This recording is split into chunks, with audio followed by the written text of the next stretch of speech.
Hi, everyone. I think it's really a great pleasure for me to introduce Pflag Charlotte. They have agreed to come. We are our integration team. I'm a member. Let me back up. I'm a little bit nervous. Okay.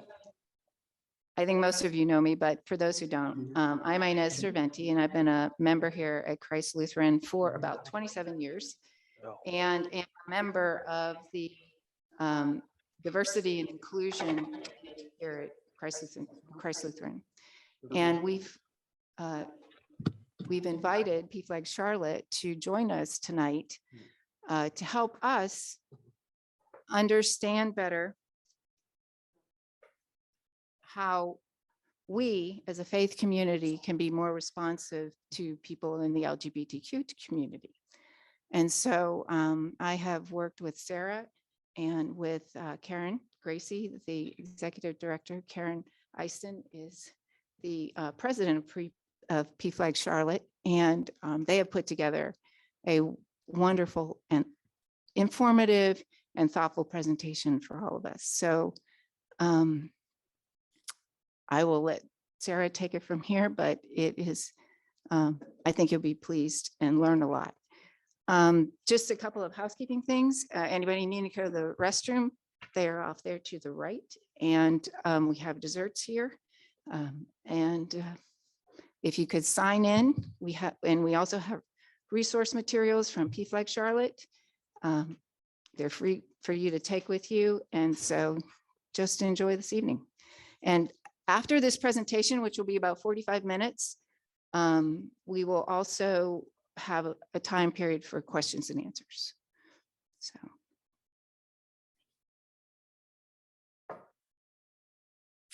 Thank you, Inez.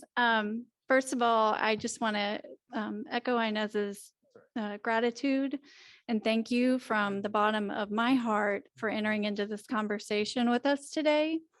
As Inez said, my name is Sarah Eisen, and I come to you as a wife, a mother, and a Pflag Charlotte board member.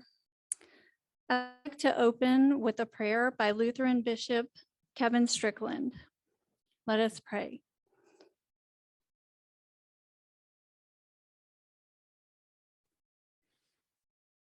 Take us deep into the heart of hospitality. Help us to understand that generosity the world needs often demands sacrifice on our part. Be with those who have never known a table blessed by laughter and welcome, who have seldom heard affirmations, and who do not know your abiding love. Remind us, O God, that we are to set many tables, to speak blessings often, and to be your love in the world. In the name of Christ, we pray. Amen. Someone recently asked me, as a Christian, do you believe God makes everyone perfect in his image? I earned an undergraduate degree in biology from Abilene Christian University. At ACU, I signed a student agreement to not drink even after I turned 21 and not danced. I affirmed that marriage was recognized between one man and one woman only. I happily attended school-required chapel every day. This was my place, and these were my people. In my freshman biology class, led by one of my most favorite professors, we were lovingly taught evolution with our Bibles open to Genesis. Duly noted was the distinct creation of humans. Humans were a separate creation from animals. I didn't skip a beat. Evolution never bothered me anyway. I believed in a big God who could use whatever methods he saw fit to bring creation into existence. In the Bible, the Hebrew word for perfect has several forms and derivatives. Kalal, tam, tamam, and tamim, just to name a few, and a number of different usages, meaning comeliness, beauty, integrity of mind, mature in thought or action, finished and complete. The Greek word for perfect, telston, telos, and teleos, refers to wholeness and completeness. As someone who had always believed in my power to train a child up in the way he should go, motherhood has brought me to my knees. But being my child's parent has also reminded me that I believe in a big God. And what I've witnessed in this life is that God perfects, completes us in magnificent ways that my mind never dreamed of. For that, I am both tremendously grateful and also humbled. Thank you for receiving us in love this evening. And speaking of love, a brief introduction to Pflag. As I mentioned to you earlier, I come to you today as a wife, a mother, and Pflag Charlotte's board chair. Pflag was founded by the simple act of a mother who recognized the need to love and support her gay son outwardly. In 1973, Jean Manford attended a pride parade in his support. She was pictured in that on the screen just a minute ago. Other parents reached out to Jean to learn more about how they could better support their loved ones, and Pflag was born. While our name originally stood for parents, friends, and families of lesbians and gays, we are now simply Pflag, the nation's first and largest ally organization for LGBTQ plus people, their families, friends, and allies. Before we begin, I just want to address a few things. I want you all to know that this is a safe and brave space. We work hard to meet you where you are, and we do not judge. We welcome and encourage all questions that are respectful. We ask that you listen openly and maintain confidentiality when we ask. And now I'd like to introduce to you my friends, Eddie and Sue Howard. I met Eddie and Sue several years ago, and we share a common faith history and community. So welcome, Eddie and Sue.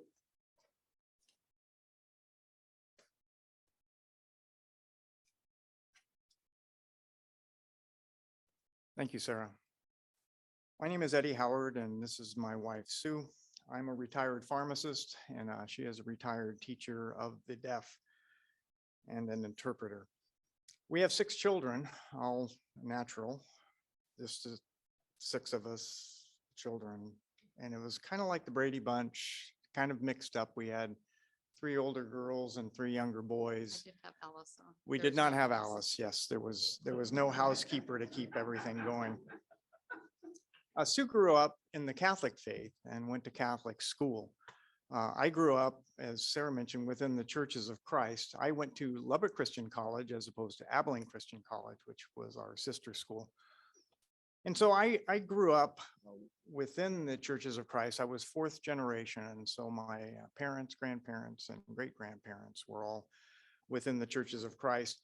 If you're not familiar with them, think Southern Baptist, more conservative, with no instrumental music at all within our worship. And so we are known as a people of the book. We have a high regard for Scripture. And we like to say we speak where the Bible speaks and are silent where the Bible is silent. All of our children were raised within this framework in the small town of Sonora, California, where they all grew up.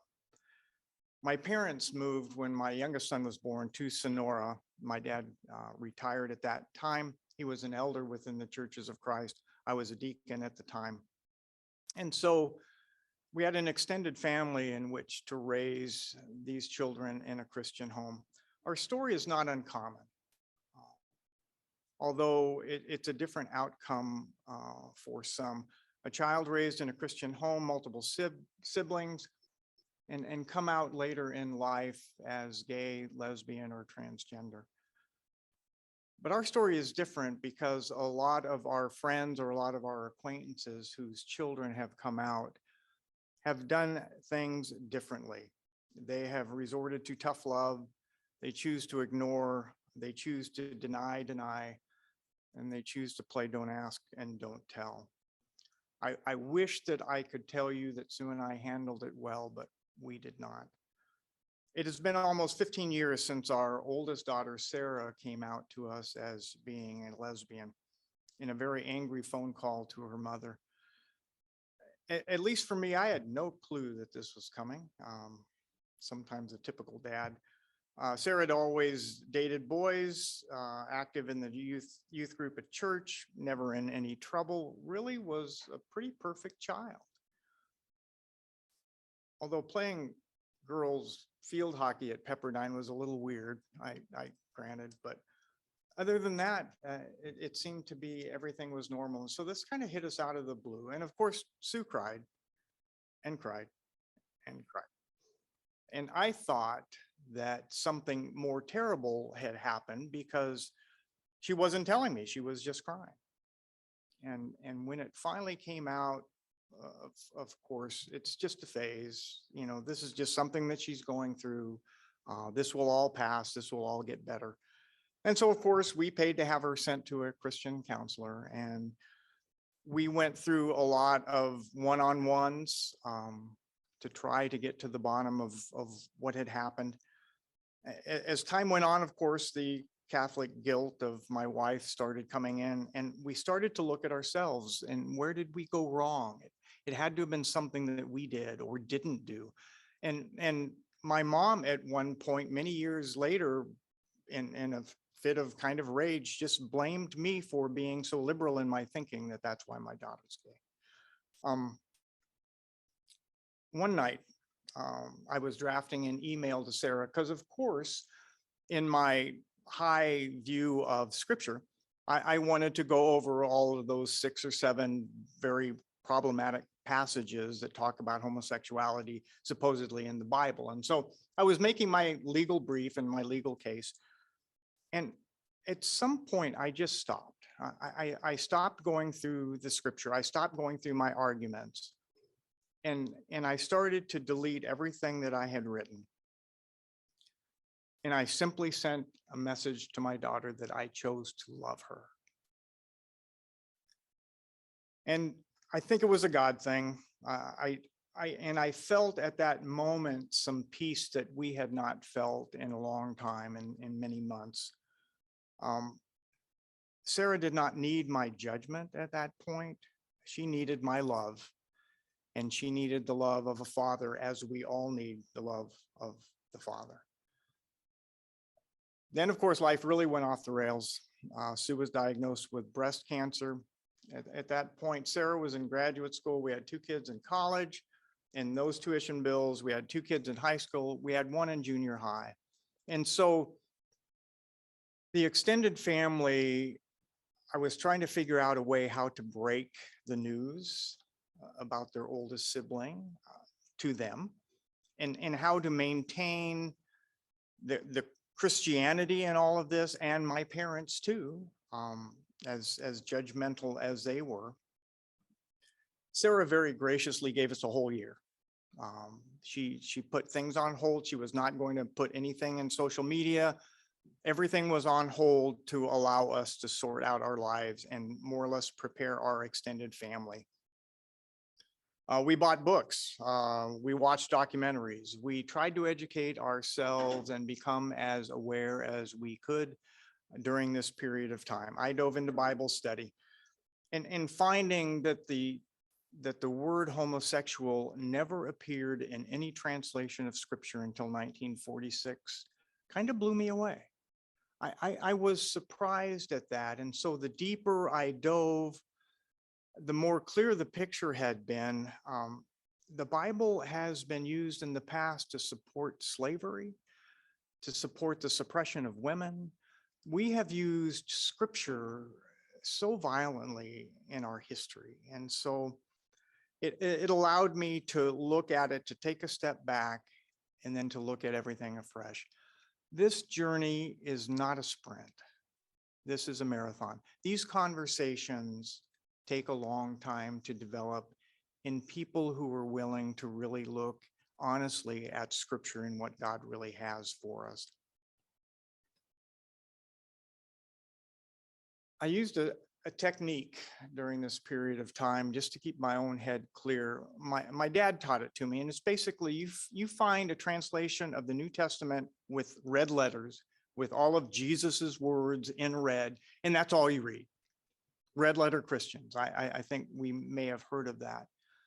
And that's what I did to try to not lose sight of what the real message of the Son of God was for us.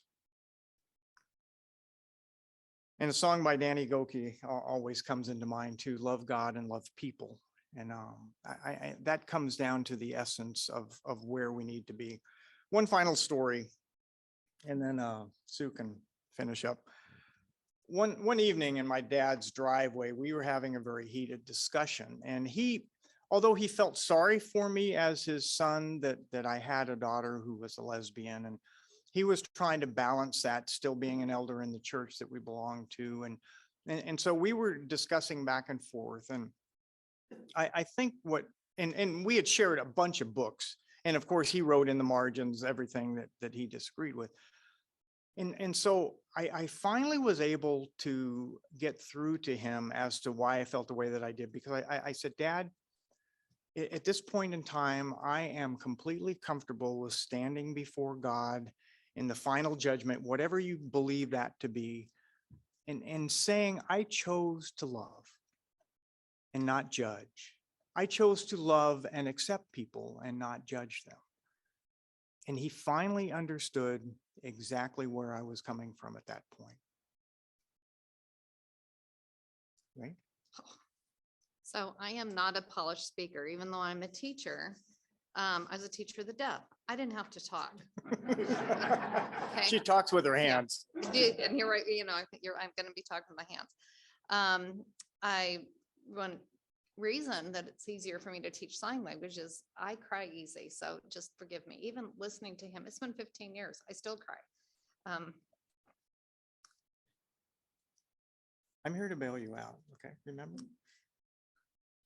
Sorry. For me, this is the first time I have shared in front of a group other than Pflag, which is, they can tell you I cry at every Pflag meeting. It's because looking back, it's reliving, didn't know I do this. The painful comments that were made, the fear for my daughter, the friends I was going to lose. The fact that the people you should be able to go to, your church, your pastor, family, I couldn't do that. I had no one to talk to except for poor Eddie, who got me at nauseum, and so being in a small town, super conservative, you think California, oh, liberal. No, we were in the mountains. We were in lumber hunting country. Everybody has a gun, no offense if you have guns. But it very definitely rural conservative. And so it was not an easy place to find a friend that I could talk to. Like you said, other people we've known had either shunned their kids, turned their backs on them, that wasn't something we could do. So I'm going to change a little bit of the direction. I took my glasses on. So when Sarah told me, I have a super sarcastic sense of humor, and I've had it forever. And so she had dropped hints, went over my head, and I replied in sarcasm, or probably very unkind things, or no wonder she didn't tell us how she was feeling, Was she going to tell her friends that all joked about those kids at school? No, she wasn't. So when she told me, it was after a sarcastic comment I had made to her. And, but I thought I was a loving Christian, but so she told me in anger, instead of having over the phone, which, hearing that over the phone, she was in San Jose, California, going to master's to graduate school and working. I thought she was kidding, just get at me, start poking at me. And when I realized she wasn't, it was like, oh, she's serious. And yes, I cried. I cried, I worried, all those things went through my head. How I dealt with it was, he went into Bible study, which was his go-to. I said, read this and tell me what you think, and then digest it for me. Cause I watch videos. I went online. I tried to find blogs, just grabbing onto whatever I could grab onto. I think, and we've got it up in the resources. One of the first movies we came across was For the Bible Told Me So. And it's a documentary. It came out in, must have been 2007, 6. Quite a long time. There is a follow-up to that one now. And when we watched that, it was the first time I went, oh, I think we're going to be okay. This is going to be okay. He also shared with you, I had been diagnosed with breast cancer. So it was a great excuse because people thought I was upset because I had breast cancer. They didn't realize that I really didn't care about the breast cancer. It was the family dynamics that I was more worried about. But it let us, number one, focus on what was important, relationships, family, and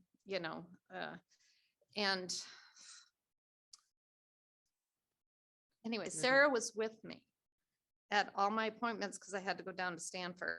She was there at my surgeries. She came home and, which is a story I want to share with you. She had come home. I was during probably one of my treatments or something and came home. She had some time off, long weekend. And my mom lived next door to us. And my mom didn't know about Sarah yet. And she was home for the weekend and she stayed at my mom's because when one of our kids went to college, their bedroom got given to the next child that needed, so she didn't have a room at our house anymore. Yeah. And it went through the kids until all 3 boys had their own room. But anyway, she left that weekend and my mom said to me, she goes, Sarah seems so happy. Is she dating somebody? Because we had all been worried. She had been depressed. She had been antisocial. She just, dark circles under her eyes, all that. And I looked at her and I kind of was like, what do I say? And I said, oh, what makes you say that? She goes, she just seems so happy. And you could have gone, bam. Whoa, she's happy. She's in a relationship with somebody she's actually married to. Can you put up the picture of our family again? And it was finally, it was worth it.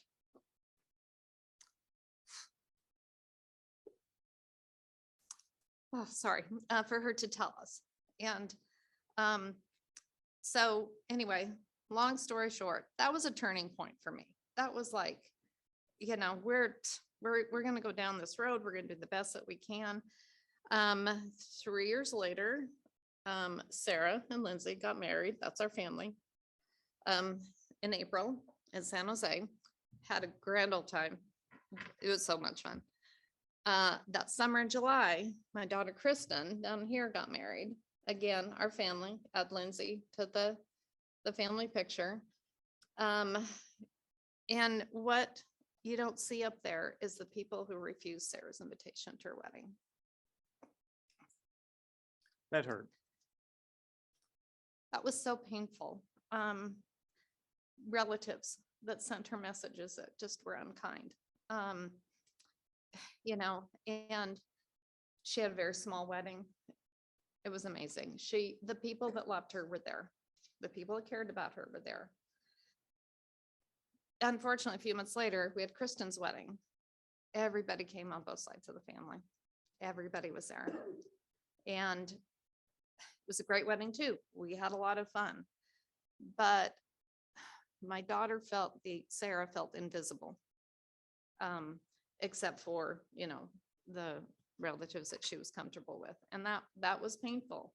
So, we've had these highs and lows of they're getting married. It's great. It's so much fun. But that was hard. That was really hard.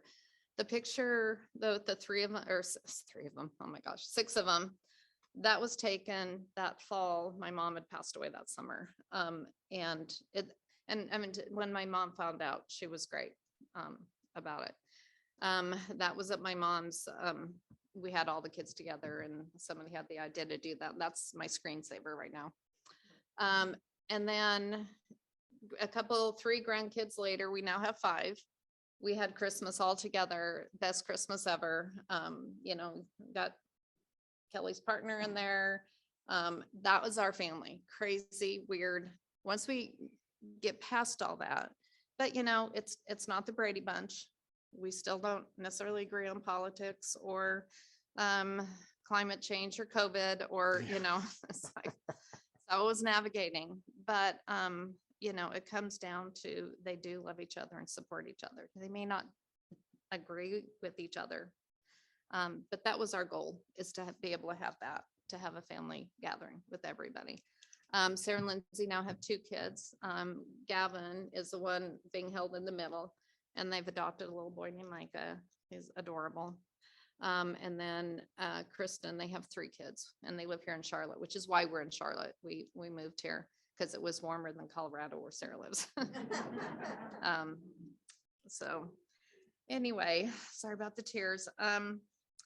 The one thing I did realize, and I'm probably going over my time, what helped me about 2014. Now, again, I lost a lot of friends, not lost, I had different relationships with friends that just, everybody's courteous and, you know, all that.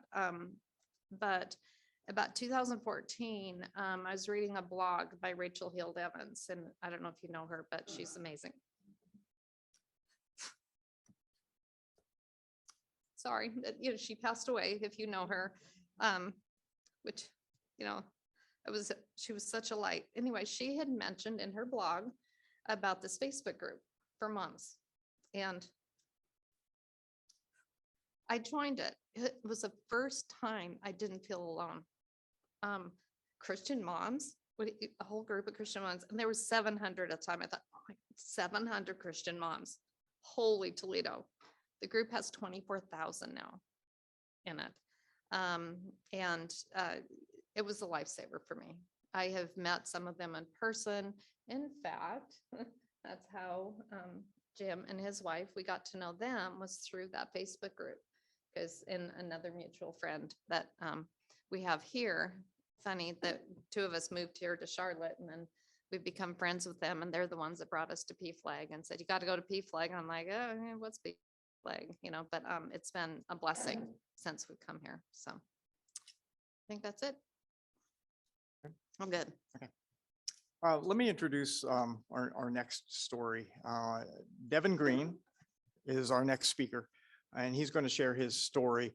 It's funny, we met Devin's parents about 4 years ago when we went to a Pflag coffee. And so Devin was quite a bit younger back then, but this is an impressive bio, so let me read it for you. Devin Green is a transmasculine 19-year-old recent graduate of University of North Carolina of Pembroke. At UNC Pembroke, Devin studied political science and served in a number of roles, including a member of the LGBTQ Student Organization Executive Board. Currently, Devin serves as the chapter coordinator of Pflag Charlotte.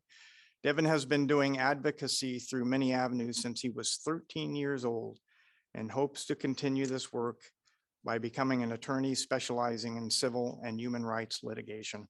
And he's an impressive young man. Devin?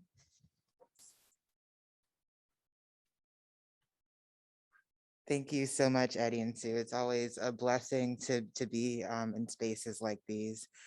So as Eddie mentioned, I'm Devin. I'm 19 years old. I use he, they pronouns, and I'm a recent graduate of UNC Pembroke. And I will be heading off to law school in the fall to study to hopefully become a civil and human rights attorney. So I always start my story off with a little bit of context. So I'm Jamaican. My entire family is from Jamaica. I'm the only one in the extended family that was born in the States. And they love to remind me of that every Thanksgiving, that I'm the Yankee. But if you know anything about Jamaica, you know it's a very conservative, very religious environment. I'm not sure if this is true or not, but they brag about having the most churches per square mile of any country in the world. And so that's kind of the environment that my parents grew up in, my grandparents grew up in, my siblings, my aunts, uncles grew up in. And when we moved to North Carolina in 2003, we joined a church that is a member of the Southern Baptist Convention. And the Southern Baptist Convention, again, is a very conservative, religious organization. And so I grew up in that church hearing anti-LGBTQ sermons, and up to the point where we left, I started walking out for sermons. I was on the orchestra, and what would happen is I would play my music, come down, leave for the sermon, and then come back and play. So I didn't have to hear those messages. But all in all, I grew up thinking that it wasn't okay for me to be different, for me to be abnormal. The turning point was the summer before my 8th grade year. I started questioning. I was deeply depressed, very anxious, and just all around not a happy 8th grader. And I think a lot of that had to do with the fact that I was living an inauthentic life. I didn't realize it then, but I sort of have hindsight to know that that's probably what that was. I started experimenting with different pronouns and different names. And by the time I hit 9th grade, I was very firm in the fact that I am Devin and I'm transgender. I was lucky enough to be at an art school. We dubbed that school the gayest school in the district. And it was a very supportive environment. Teachers were really great about respecting my name and my pronouns, even though it wasn't documented yet. The students would correct teachers whenever they messed up, and usually it was an accident. May of that same year, I came out to my parents, and that experience was less than awesome. I think it went exactly how I imagined it would go, coming out to parents that grew up in Jamaica that were sort of indoctrinated to believe a certain way. They reacted out of a place of fear, and fear often leads to anger at the unknown. Um, Unfortunately for them, by this time I knew I wanted to go to law school, so I'd gotten very good at appealing to reason and arguing. And I convinced them to allow me to see a therapist that specialized in civil and human, that specialized in transgender kids.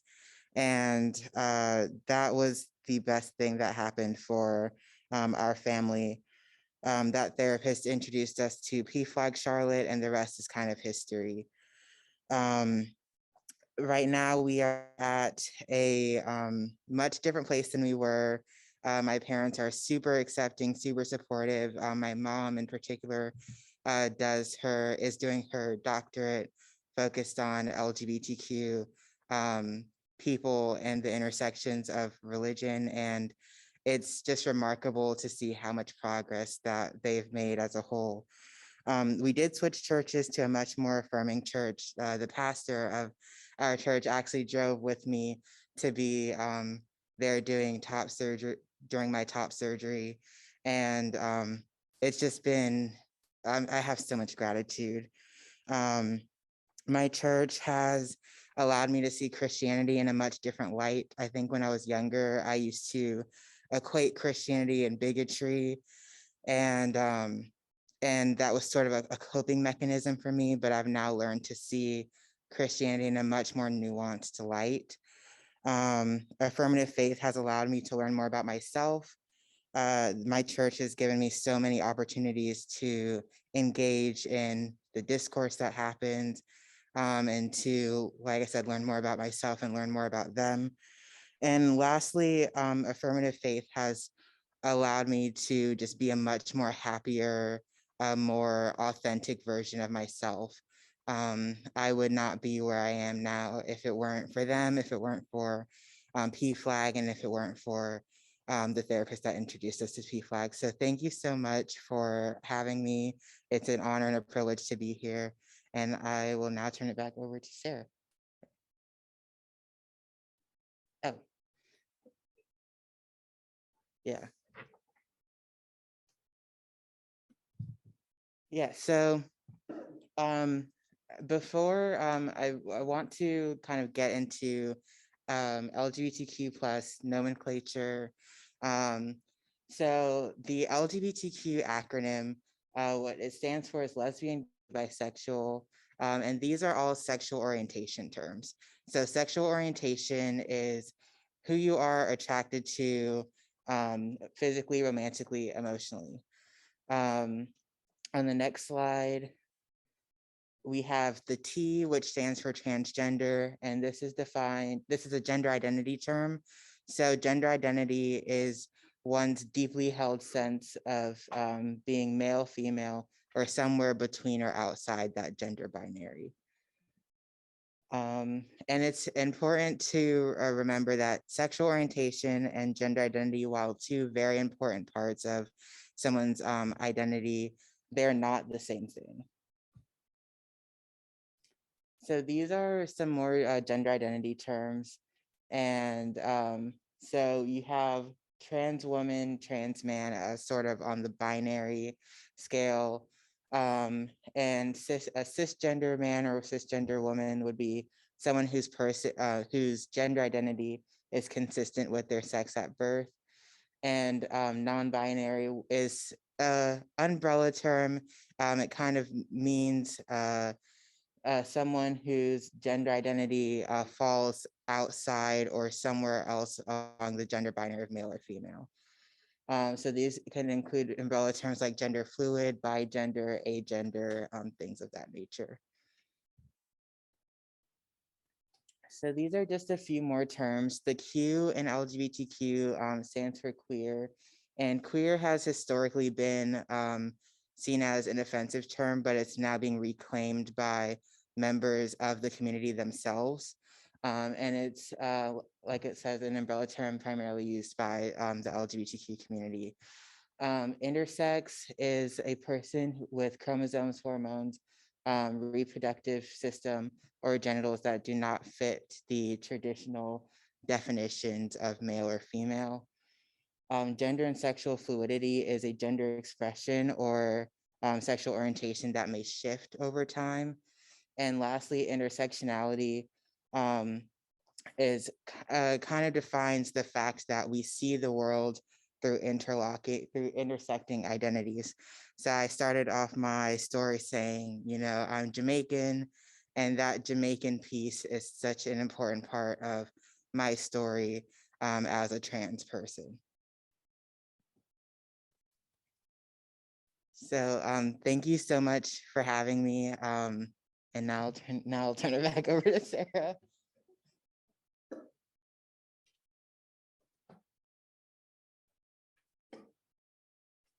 Thank you, Devin. A little while, Devin is just an amazing, and I'll take off my mask, I keep forgetting, an amazing person, and we're so grateful for him here tonight and all of our group. A few data points that I think are interesting with the next slide. So self-identification by generation. It's important to note that LGBTQ plus identification is lower in older generations. 2% or less of Americans born before 1965. Gen X is 3.8% self-identify, millennials 9%, and Gen Z born 1997 to 2002, 16% identify as LGBTQ plus. I think we get this question a lot, why the increase?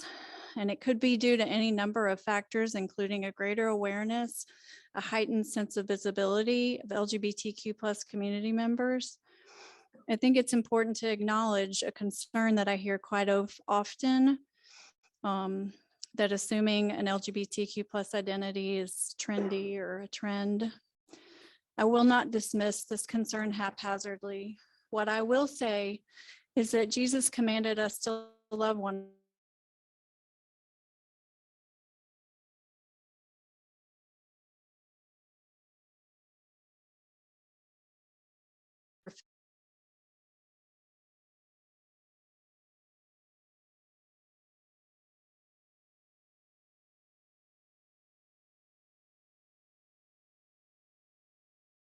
advocating for LGBTQ plus youth. We'll take a look at this data that's specifically related to this group. LGBTQ plus youth are more than twice as likely to say that they've been harassed, assaulted, or excluded peers at school because they're different. 30 to 40% of homeless youth identify as LGBTQ plus. Why? Because many are rejected by their families. I can't tell you the number of times that I've been at a Pflag meeting where we've had a child, to me, a very young person who can drive, who drove themselves to a Pflag meeting because it's more common around the holidays, but because they say they can't go home. And so to be around, and they know that Pflag has parent type figures and that that's just what they needed to be in the presence of for the evening. LGBTQ plus youth are 5 times more likely to have attempted suicide than their heterosexual cisgender peers. If you're an LGBTQ plus person of color or undocumented or differently abled, the statistics around harassment, assault, mental and physical health challenges, and unemployment and poverty are even more alarming. The issue of being LGBTQ plus, this isn't the issue. The issue is the stress of being different. It's the stigma of being other in the world we live in. We also know that the discrimination and acts of violence against LGBTQ plus community members are also on the rise, particularly against trans women of color. And the next slide.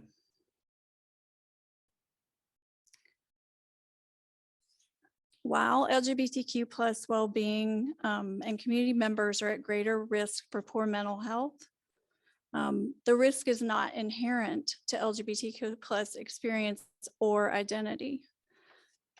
There are thankfully key protective factors. And here's why radical hospitality matters. Support of family, school, and community connectedness and a strong faith community all contribute to wellness and belonging. It is in fact, with all these factors combined, that LGBTQ plus youth are at no greater risk for poor outcomes than their cisgender heterosexual peers.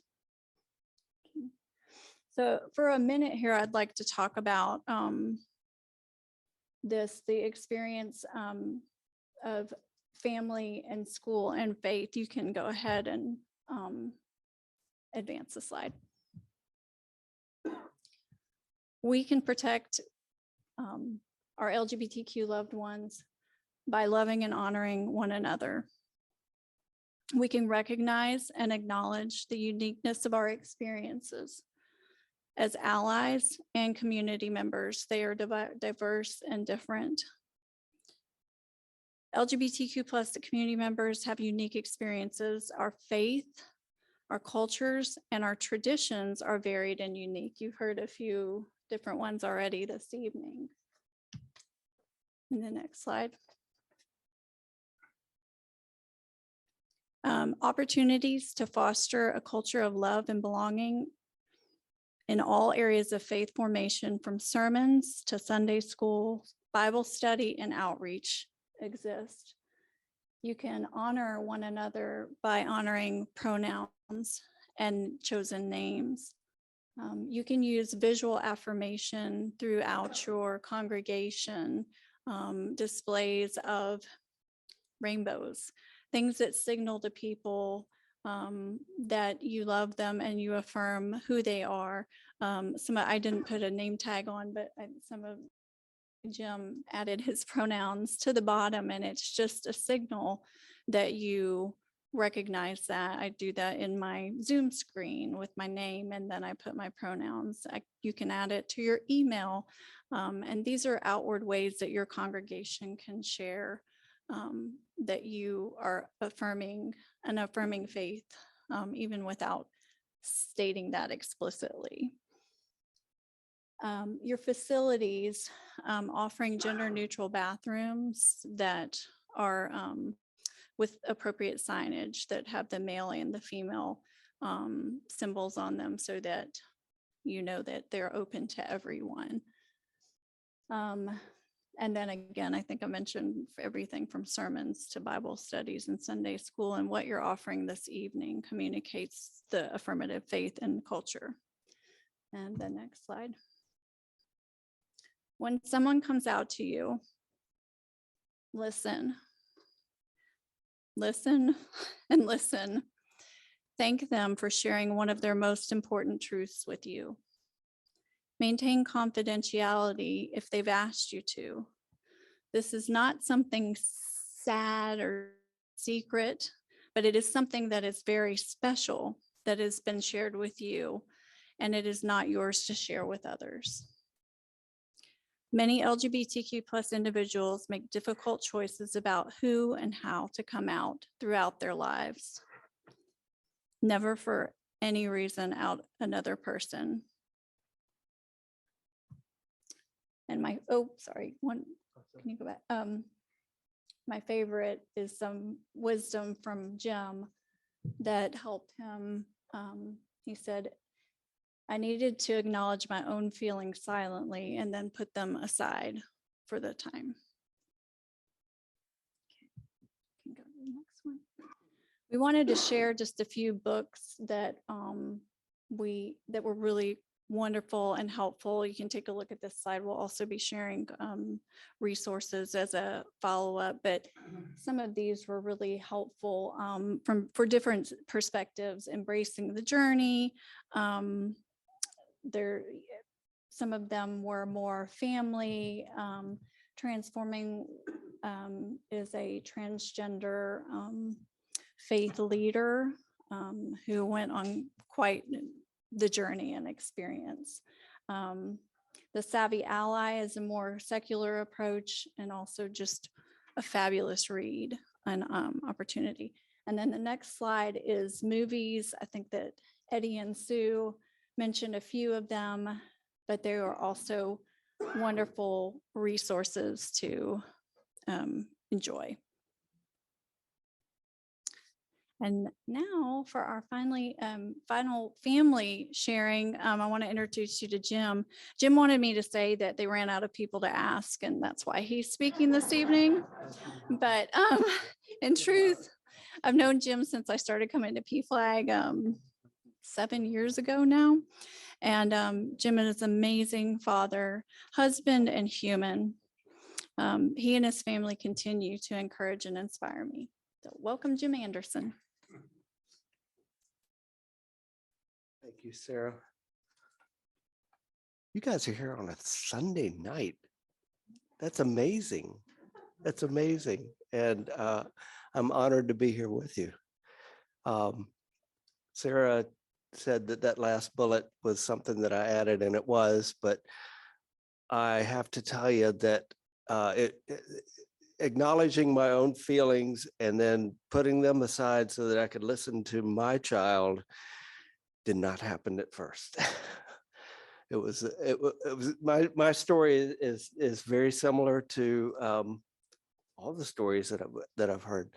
You know, I was the parent like Devin's parents, and I had a very similar journey, faith journey as Eddie and Sue. And so, you know, I'm looking at you folks, and any one of you could come up here and tell your story, you know, and all our stories have value, and all our stories are hard to tell. And mine's not unusual. There are some things that are unusual about it, but it's hard. It's hard to talk about out loud.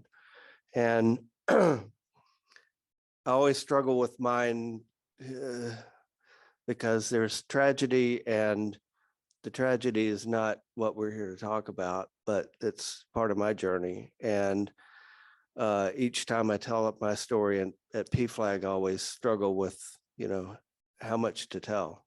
And so I'm going to tell it backwards. I'm going to tell my story backwards and tell you that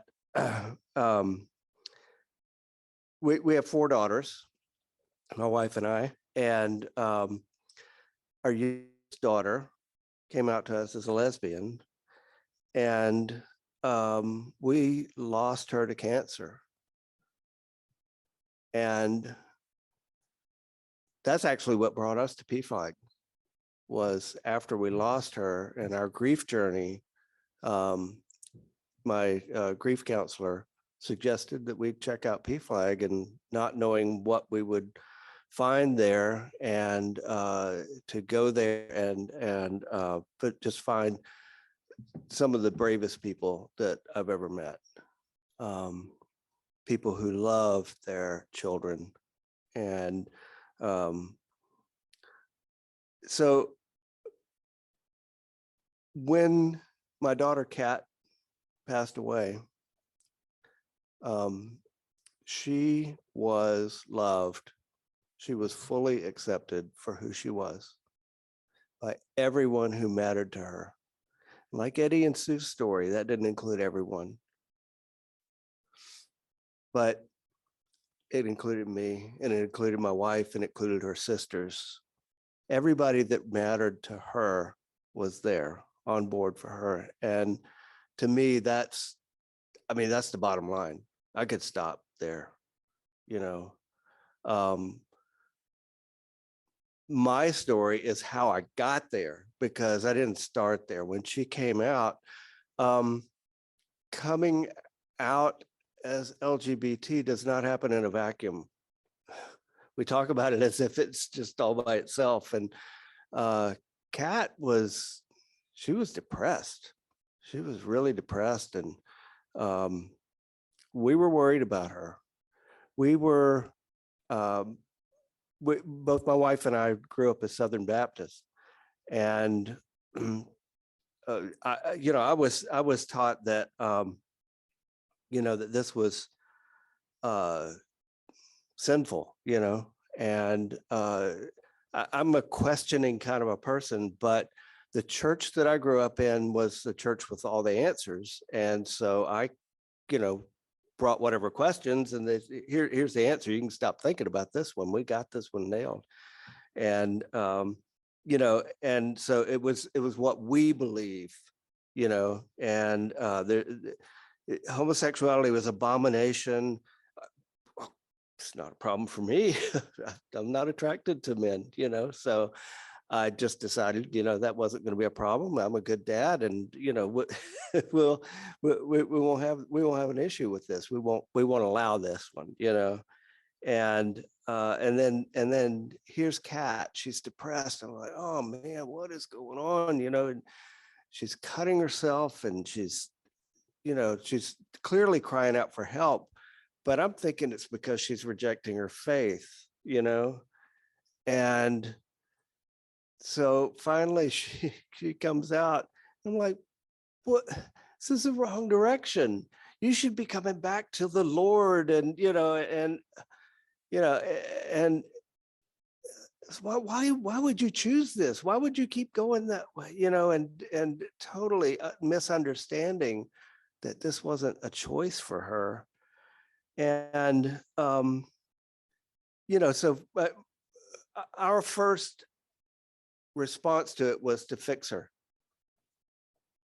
and that one didn't last very long. she was clearly not going to change, and it was funny because she would be just so argumentative and everything, and not about this. No, she just said, she's like, this is who I am. You can accept it or not, but it's who I am. It has nothing to do with you.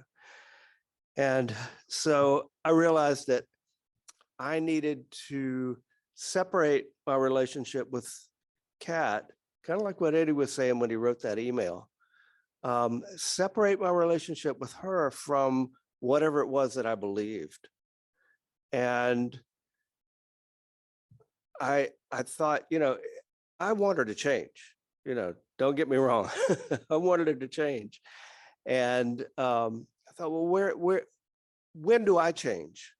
When have I changed in the past? And when I've changed is when people have allowed me to be myself, and then I can find my own way. And I thought, wow, if I stop fighting her, then she'll stop fighting me, and then she can become a heterosexual, And so I stopped fighting her. She stopped fighting me. And I grew to love her for who she was, still hoping she'll change. And it was it was, I stepped back, clear, very, very similar to what Eddie was talking about. I read the things that, you know, the interpretations, and I read people that agreed with what I was taught. I read people that disagreed, and came out on the other end like, I'm looking for answers. I'm looking for concrete answers. And I didn't really find them. And so my faith kind of let me down. I expected, my expectations of my faith let me down. I expected that here's my faith. I'm standing on this faith, and no matter what comes, I can stand firm on my faith, you know, and then things are coming that it's not quite so clear, you know, and so I had to wrestle with that, and back and forth and back and forth. I remember one night I was out with Kat. She was driving, and I said, "Kat, I'm glad you're gay." And that was hard for me to say, but it was genuine. I said, "I'm glad you're gay because your coming out made me face myself. It made me face these issues, these blanket statements that I would say, this is what we believe, you know, and not just be able to hide behind it." And because my love for her, I had to face those things. And so that, we're running late on time. There's another story about that. She didn't say anything, and she was a quiet person. And it was many years later when she was sick. She was in chemo, and she was staying with us, and people were bringing meals to us. And there was a lesbian couple that were friends. One of them worked with my wife at the hospital, and they brought dinner over and stayed to eat. Well, Kat was in her upstairs bedroom, and she had not been feeling well. And we're eating and having a great time. And Kat came downstairs and joined us. Like, wow, this is great. You know, I was just so happy that she just came down, and she didn't feel like eating, but she was there with us, and she joined in the conversation. And this is, I don't know, at least 5 years or more since I had told her that I was glad she was gay. And she started telling the story from that night. This is the first time I've heard any feedback from her about that night. And she's telling the story, and I'm just getting chills. It meant so much to her that I said I was glad she was gay. And you know, it's funny, as I was talking to her friend, her best friend, after she passed away, and I said something about that, and she said, "I remember that night." She wasn't with us. Kat went back to her and told her, "My dad told me he's glad I'm gay." You know, it meant so much to her. We talk about this radical hospitality. Oh my gosh, it matters so much, so much. You know, and you know, Kat's influence in my life taught me so much. Kat taught me so much. And now she's gone. We don't have as much time as we think we do. We don't know how much time we have. And we don't hold all the answers. We need to examine our faith. We need to hold things firmly, but also not so firmly that we are dismissive and unloving to others. And there was a quote that I heard just not long before Kat died, we're all just walking each other home. You know, parents are not supposed to walk our children home, not all the way. But it's a grim privilege to have walked Kat home. And I'm grateful to be able to tell her story and my story. Thank you.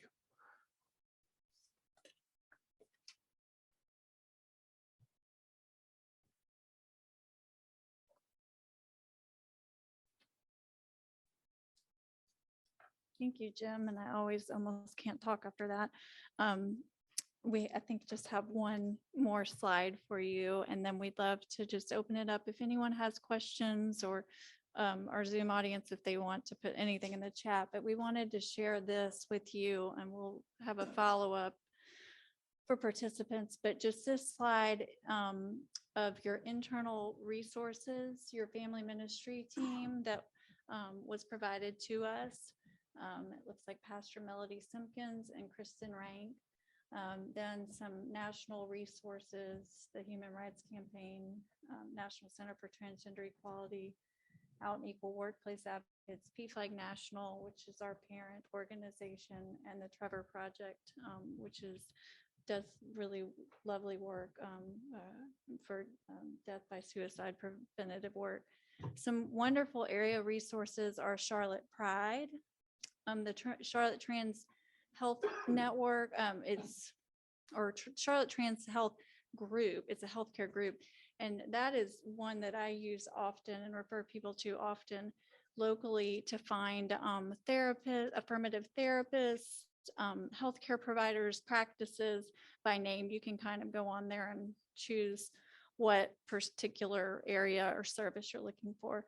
Gender Education Network is doing wonderful work with some of our youth. Pflag Charlotte, of course, locally, we have 3 family support group meetings every month. One is virtual, one is in person now again, yay, at Time Out Youth. And then we have a satellite group that meets in North Mech in Huntersville, and that's also in person. Then outside of Charlotte, Concord and Kannapolis, Pflag, Spartanburg, and more. Rainbow Foster Network is awesome support group for foster families in the area. Time Out Youth, as we've mentioned before, is a wonderful place for youth. They have tutoring, they have just groups for fun that do arts and crafts and offer studying. And then finally, Transcend Charlotte, who works with our transgender community and provides lovely services there. So that is it. And I will sit down, and please feel free to ask any questions that you have or share any thoughts.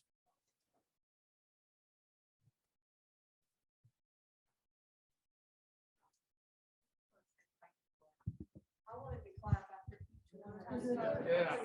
Each one brought tears to my eyes, and each of you were brave and honest. So that's all we can look for.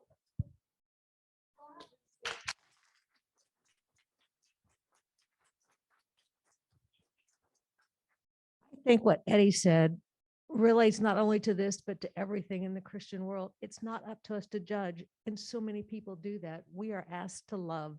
There's room for everybody at that table. We're not to kick anybody else. We're just there to love and accept. If we could remember that.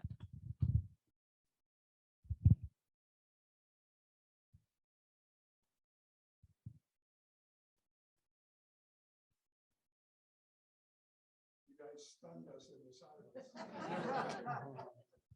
a big job.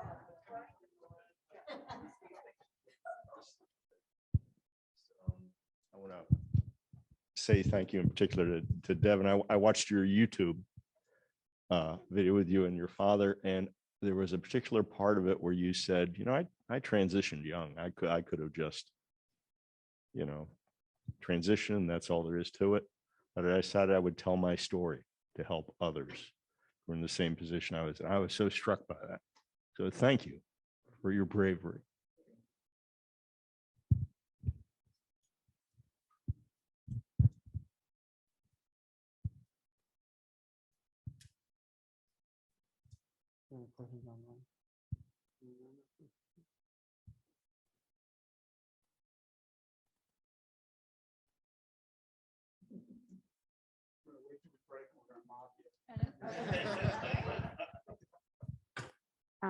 This is really timing. So Thursday, South Sisters went and we toured Time Out Youth and walked through. You guys weren't in your office. You had stepped away, but we walked through. And so South Sisters are actually partnering this year with Time Out Youth and Transgender Youth throughout the Christ Lutheran churches to do fundraising. And so you're going to see stuff coming out in the newsletters and stuff where we want to do collection boxes and donations to give back to support these communities.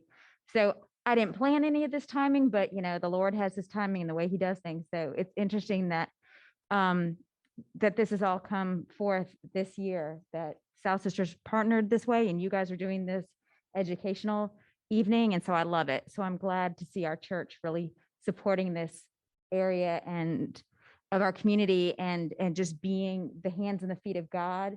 And like you said, loving and not judging. So I'm just excited about it.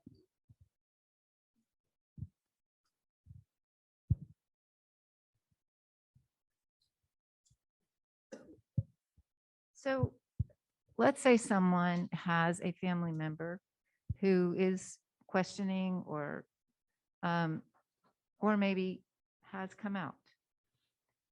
And they come and they talk to someone here, maybe one of the people on staff or a friend or whatever, and we say, you should go to Pflag Charlotte, talk to them. What would that experience be like for them? What would they receive? How would they, what would they receive?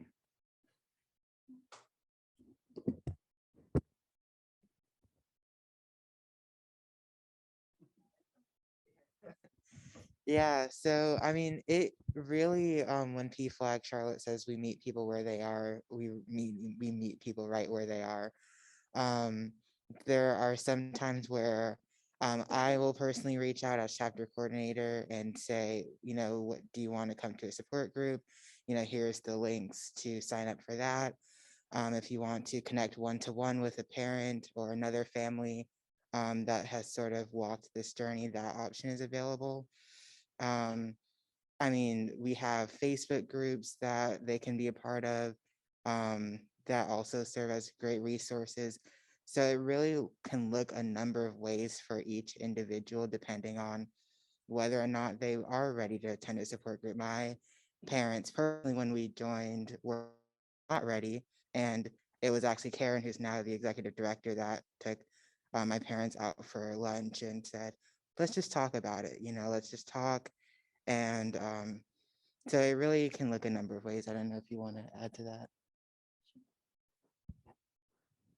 Yeah, I think Devin's really expressed that with that one sentence, we meet you where you are. And there are so many opportunities and so many reasons why people might want to come to Pflag. Some come and connect because they need that support piece. Some connect because they want to advocate in our community.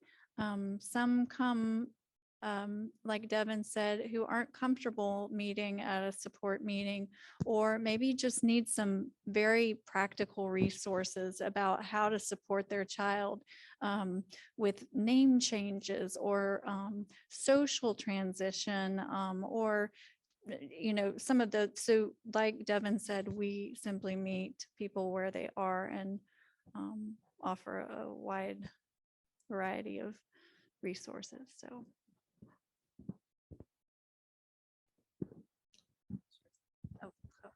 So we had Eddie and I and Jim, we go to the support group meetings and, it started, we needed support and now we go, I haven't been for a while. Couple years ago, yeah. We want to give back to the people that helped us. One thing that we have done is we've been partnered with people here in town, especially during COVID, because it was such an isolating time. And so we're walking through right now with a couple that was referred to through Pflag, that similar backgrounds, similar story, a little bit different, but And so Pflag's really good. We, like you said, meeting them where they're at. They needed to talk to somebody one-on-one. We weren't having in-person meetings. And so that's been good.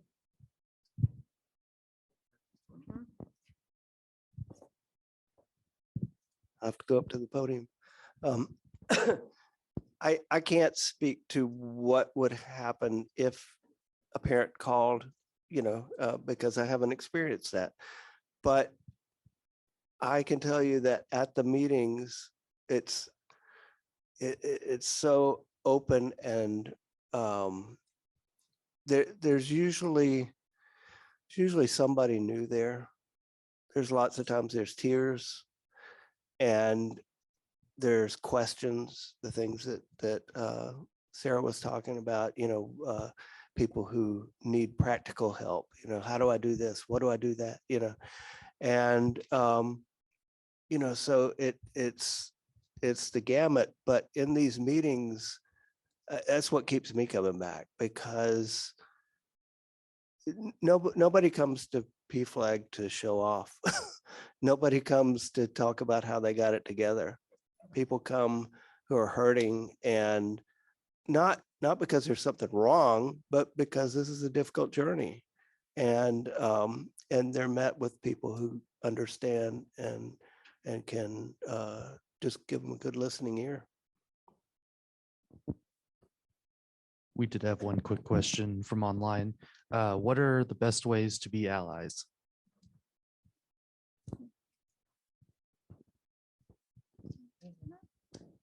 I think one of the best things is simply listening and showing up where they can. I think in general, being an ally to a community, it mostly involves listening and understanding what the issues that are facing the community. Educating yourself is a big one as well. I love allies. I love our allies so much because they help to amplify the message of a community